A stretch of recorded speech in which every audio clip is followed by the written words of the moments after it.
Hi, it's Shelley. I just wanted to talk you through this quick little time-lapse video of some columbines.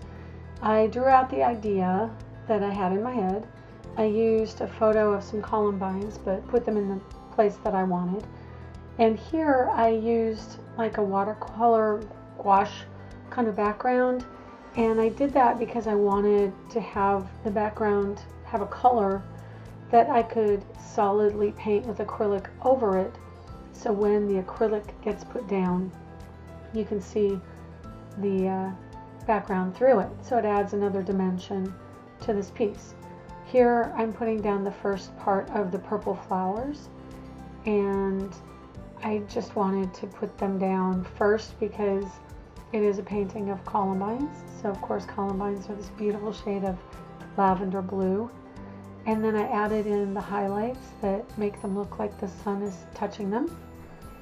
I wanted the sun's rays to be kind of translucent in places, but it's an opaque medium, so it's not as easy to do. You have to kind of thin it out a bit and overlap, as you can see here. I have purple on the mountains because, of course, purple mountains majesty, and because it is really the shade that the mountains look when the sun is backlighting them. And then here I'm adding highlights for the snow, and then the foreground mountains have more of the light color of the purple and then some yellow coming from the sun that is going down.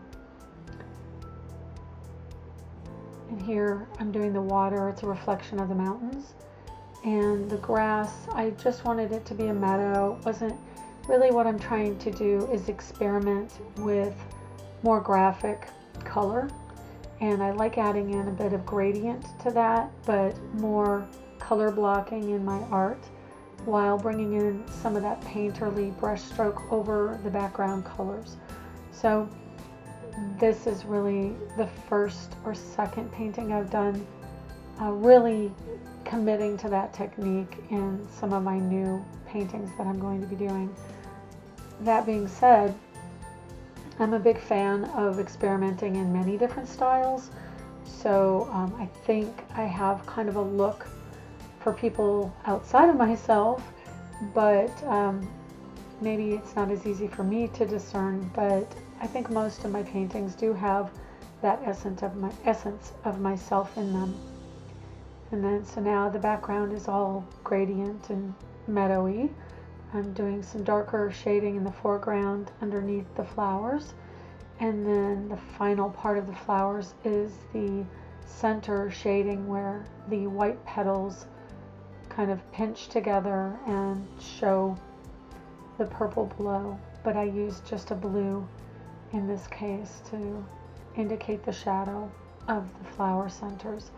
These little dots are just kind of like whimsical color that I wanted to add, kind of like orbs flying around in the sky. Could be flowers, could be dandelion puffballs, or insects, or orbs. So anyway, other than that, just made a bunch of different colors for the orbs. Final fine-tuned touch-up of the painting, and then that's it.